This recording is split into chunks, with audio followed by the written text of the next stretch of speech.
I'm Ben Meiselas from the MeidasTouch network. Often when I see a new post by Donald Trump, the first thing I wonder, could this possibly be real?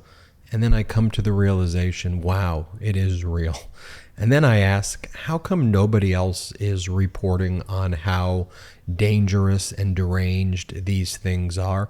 Look, I know Special Counsel Jack Smith and his team are gathering these messages posted by Donald Trump because they're so utterly incriminating. They're also utterly disqualifying for anybody to behave like this, to be anywhere near proximity to power, yet alone the White House, the highest office of our land.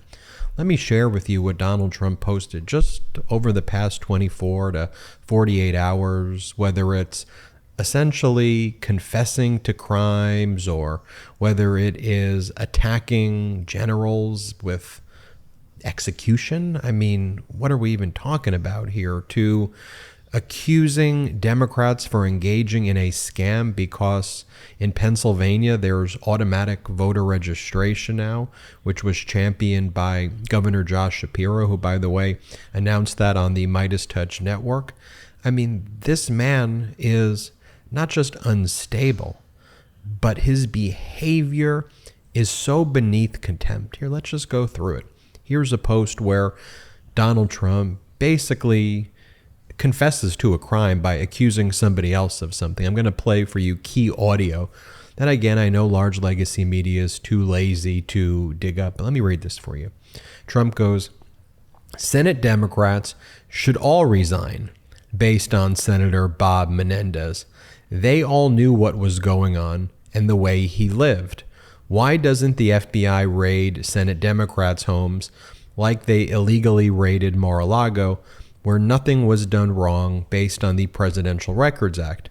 Menendez is a piker compared to some of those election-stealing thugs, and he puts that in capital. Can you imagine how much crooked Joe Biden has stolen and what's in some of his many homes? The FBI and Justice notified him that they would be going in to look in a few weeks. In other words, get rid of cash, gold, and documents ASAP before we get there. They didn't give me any warning. They just showed up. Hunter lived with crooked Joe in Delaware. It would be a treasure hunt! Exclamation point. Crooked's coffers must be loaded up with cash. I wonder how much they got paid for rigging the election. Menendez is one of many, a small timer at that. And he says every Democrat should resign from the Senate. Our borders are broken, which he randomly puts at the end of this post. Our elections are rigged. MAGA! Exclamation point. So he digs deeper down conspiracy world that all of our elections are rigged to try to undermine free and fair elections. By the way, the things that he is accusing the Senator Bob Menendez of, Donald Trump is the one who actually knew about it. You see, it was the Trump Department of Justice that dropped the charges against Bob Menendez. It was the Obama administration Department of Justice which brought charges against Bob Menendez in 2015. You see, Special Counsel Jack Smith successfully prosecuted a former Virginia governor, and that former Virginia governor, Republican, appealed it all the way to the United States Supreme Court. And the United States Supreme Court in 2017 made a ruling that significantly limited the definition of bribery and basically let the person, Special Counsel Jack Smith, the Republican governor, Jack Smith, prosecute it off.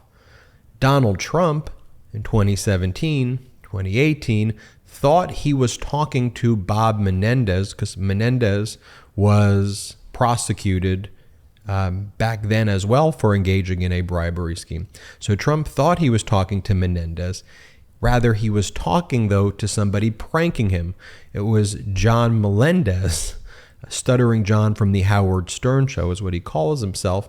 Let me play for you this audio recording where Donald Trump congratulates Bob Menendez, who he thought he was speaking to, but he was speaking to Stuttering John, for beating the charges and it was Trump's Department of Justice that was allowing people who were accused of corruption to go free. Play this clip. Hi, Bob. Hey, how are you? How are you? Congratulations on everything. We're proud of you. Congratulations. Great job. You went through a tough situation, and I don't think a very fair situation. Here's the next post from Donald Trump. And, when you hear me talk about how disappointing, understatement there, legacy media is and how they normalize fascism, let me just show you how it's repeatedly used by authoritarians, by wannabe fascists like Donald Trump. Here's a post that Donald Trump made, and he's reposting the Washington Post. Now, the Washington Post could be covering, I don't know, what we just covered here, or Washington Post can cover, that Donald Trump threatened to execute a military general. I'll show you that post in a moment. But no, the Washington Post story has a photograph of people wearing a Trump flag as a dress. And here's the headline: Fox News viewers love Trump. Newsmax viewers idolize him. A New Hampshire poll details varying levels of devotion in conservative media. What is that story even about? How much a cult loves the cult leader? Perhaps you should focus on the fact that Newsmax and Fox have created a disinformation echo chamber and are not credible sources of valid data. But no, Fox and Newsmax get promoted here by the Washington Post, and the photo of someone in the cult dressed in a Trump flag. By the way, as you keep going through the post by Trump, here's the ad that comes up. They've got Trump coins, never surrender Trump coins that they're selling. Bullion Express, and it's Trump surrendering, and it says never surrender. Here's the next post Donald Trump makes. This one's about Pennsylvania's automatic voter registration. And when we had Democratic Governor Josh Shapiro on here from the Commonwealth of Pennsylvania, he says, look, it's actually the most secure way. If you actually care about election security, making sure when you get your license that you then get voter registration would seem to check that box. But no, what MAGA Republicans do is they create different frameworks to gaslight us and to justify whatever their position is, which is to ultimately strip you of your freedoms. So they'll claim they're small government until they're not for small government. They'll claim they're strict textualist until you actually read the strict text of the Constitution and it doesn't say what they want it to say. They'll claim they are originalists until they no longer care about the original interpretation of the Constitution. For example, the 14th Amendment, Section 3. Or they'll say, we're for election security. And then you say, okay, well, let's do it with your driver's license. That's pretty secure. Oh, actually, we don't want that. Here's what Donald Trump writes. The Democrats are trying to steal Pennsylvania again by doing the, quote, automatic voter registration scam. They never stop. Obama and his radical left thugs are pushing this, and the Democrats, including the new liberal governor, are thrilled. If Republican leadership, including the disaster we have in the Senate, Mitch McConnell, together with Kevin M. and the RNC, finally don't take action now, we have to throw everybody out and get people who can stop the scams, cheating, and rigging and win. The Pennsylvania Republican Party must energize, get tough, and stop this scam. Our country is at stake. And again, here Donald Trump is actually, again, accidentally confessing, or maybe intentionally confessing to the crimes he committed. Because at the end of the day, what he claims is a scam, what he claims rigs elections, what he's claiming as cheating is registering voters. It's voter registration that he claims is the cheating and is the scam. And that is what he wants the federal government, again, remember I say they just create whatever their labels are, to get into a states' rights issue and stop states from implementing secure voter registration. Just think about that. Okay, going more ads. This is what they're doing on his social media site. Trading cards, 20 pieces left. Grab yours now, Patriots. Love this collectible Trump mugshot card. I mean, just think about how strange this is. And here's Donald Trump's post on Howard Stern. That's how, again, Trump's spending his time. The real Howard Stern is weak, pathetic, and disloyal guy who lost his friends and much of his audience.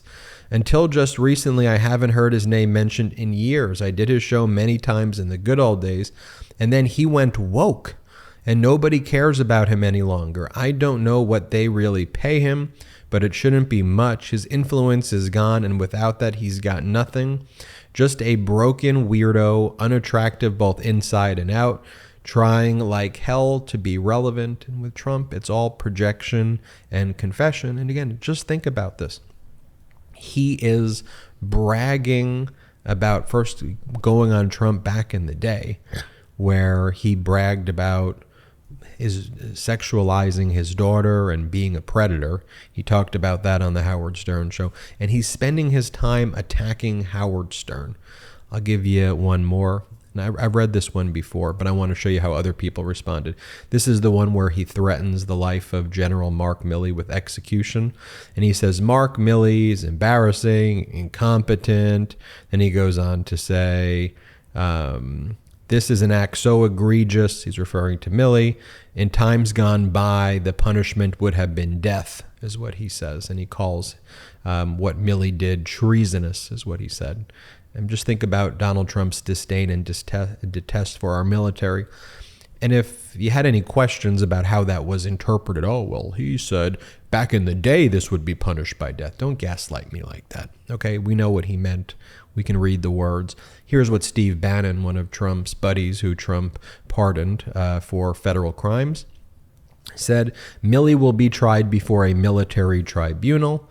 And then Congress member MAGA Republican Paul Gosar also in this newsletter advocated for the execution of Mark Milley, a newsletter he sends through his official congressional account.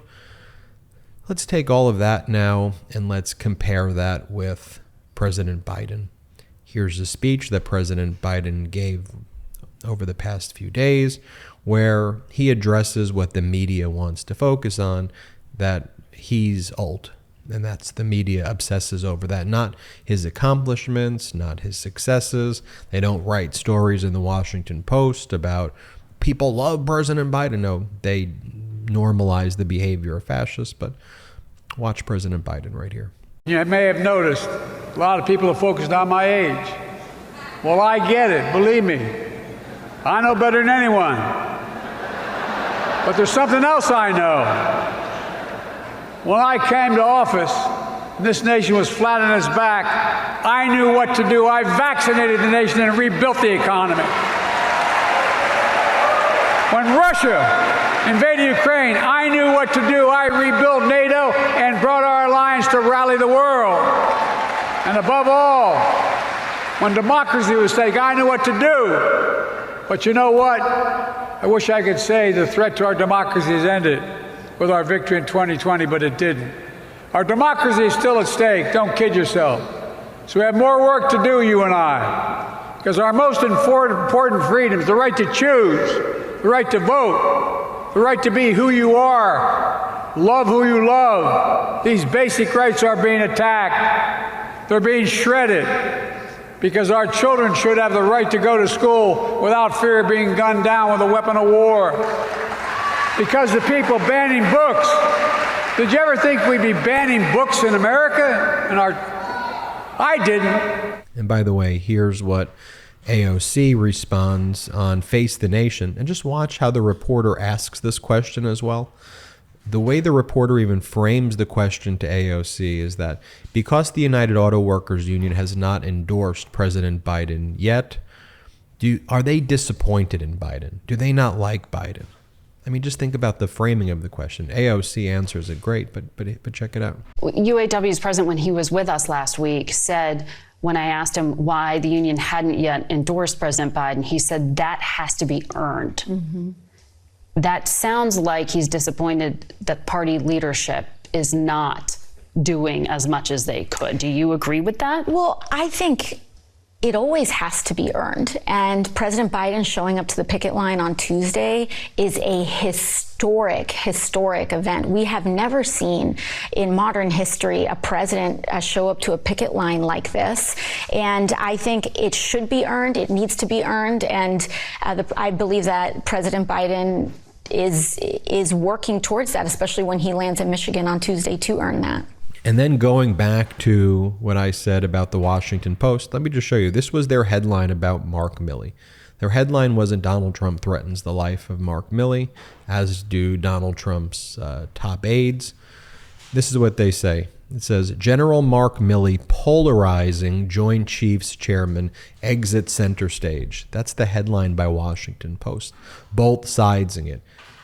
Who is he polarizing to? He's polarizing to Donald Trump. He's polarizing to people who sympathize with Putin. I mean, truly, shame on the Washington Post, shame on legacy media for what they're doing here.